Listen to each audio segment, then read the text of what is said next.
Tiga. Banyak tuduhan mengatakan pengamal tasawuf tarekat ni jumud, beku, membatu, berzikir je, tak ada jihad. Sebenarnya orang yang kata macam ni, dia tak menjelajahi sejarah ulama-ulama tasawuf itu sendiri. Sejarah telah mencatatkan, tuan-tuan dan puan-puan, bahawa ulama tasawuf seperti Khan Ghazan, seorang ahli sufi, telah berjaya mengislamkan kerajaan Mongol di Baghdad.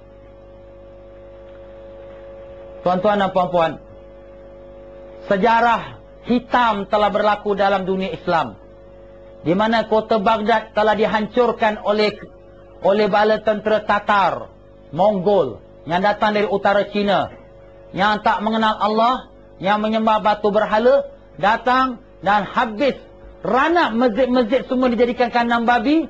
Sebanyak 80,000 kepala ulama disembelih, diletak tengah-tengah jalan raya Baghdad, dan Genghis Khan naik atas kepala ulama-ulama. Dia kata, kami telah berjaya menghancurkan empire Islam.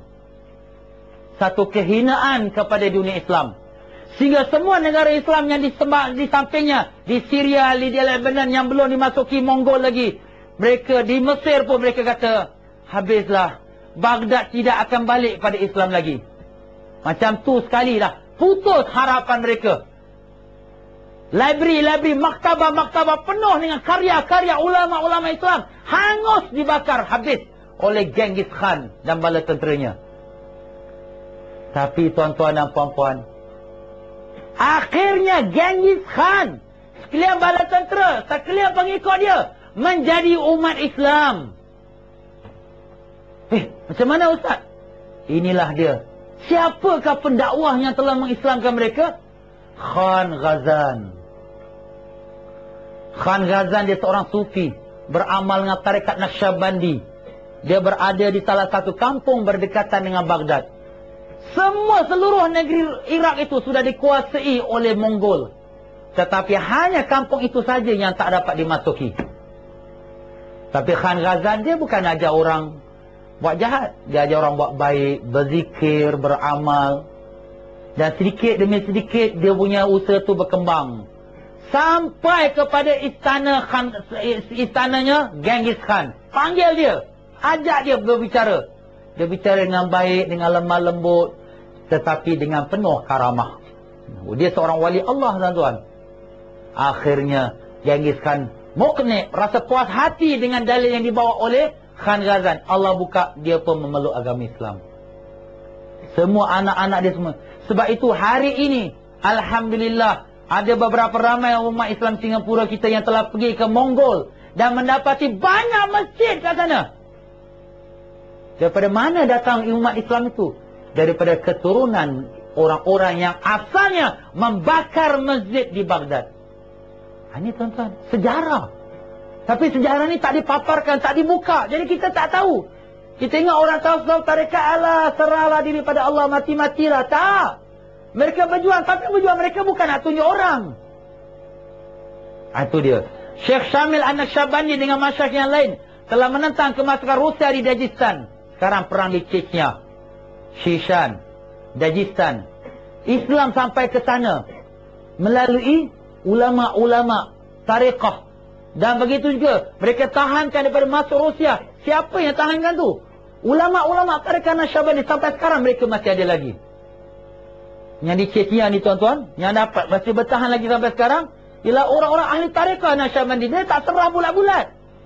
Matilah kerana Allah, syahid. Sebab apa? Jiwa mereka dah kerana Allah dah. Bukan kata nak tunggu perang. Zaman sekarang orang bagi duit nak suruh supaya buat bohong, supaya buat jahat. Tak ada dah. Aku mati pun kerana Allah. Ini orang yang sudah dimasuki tasawuf, tarekat yang tulen. Kalau sekira maaf katalah, kalau hanya ada ilmu, banyak. Kita dah tengok macam-macam ulama. Balik pada belajar mana-mana pun. Boleh beli dengan fulus. Maaflah, bukan kata tuan-tuan. Boleh beli dengan fulus. Bila dah jadi ulama kerajaan, bila dah jadi ulama Perdana Menteri, bila dah jadi ulama itu, ulama ini, semua tutup mulut. Tak boleh cakap apa. Maaflah. Maaf. Tapi ulama dulu tidak. Nyawa pun dia sanggup gadai. Begitu juga di India, Syekh Ahmad Syahid, Liaquat Ali dan Syekh Mahmud Deobandi antara masyayikh yang telah memainkan peranan penentangan Inggeris di India. Malik bin Dinar, seorang sufi yang warak dengan bantuan murid-muridnya telah mengembangkan Islam di Malabar, Gujarat, di India dan Maldives dan kepulauan yang berdekatan. Yusuf Din As-Sindi di negeri Multan dan Kashmir, pemimpin-pemimpin tarekat Al-Qadiriyah atau Syazaliyah dan lain-lain di barat, tengah dan selatan Afrika. Syekh Omar Mukhtar, tuan-tuan biasa tengok gambar lain of the desert. Omar Mukhtar, dia ada tarekat. Tarekat apa? Syekh Tarekat Sanusia, memerangi penjajahan Itali di Libya. Jangan lupa perkembangan Islam di Nusantara ialah di tangan ahli-ahli tasawuf, tarekat dan lain-lain lagi. Tuan-tuan dan puan-puan biasa dengar Wali Songo, Wali Sembilan. Ada orang kata itu cerita dongeng. Tapi ialah, siapa nak kata pun boleh kata. Tapi kalau tak ada angin, takkan pokok bergoyang, tuan-tuan. Kalau tak ada asal cerita, takkan perkara tu boleh dijadi cerita. Tapi hakikat sebenarnya memang ada. Perkuburan mereka pun ada. Zaman di Indonesia, Malaysia, zaman dulu-dulu Nusantara kita kata, agama datuk nenek kita agama apa, tuan-tuan? Hindu. Orang Hindu ni dia puja dewa-dewi dia. Bermegah dengan ilmu-ilmu sihir dia. Tukang-tukang sihir dia boleh jalan, kepala boleh berjalan. Tuan-tuan pun tahulah, sampai sekarang pun ilmu hitam masih ada lagi di sebagian-bagian tempat yang masih lagi mengamalkannya. Tapi kalau dulu menjadi pujaan. Wali-wali ni datang, tuan-tuan, dia bil hikmah.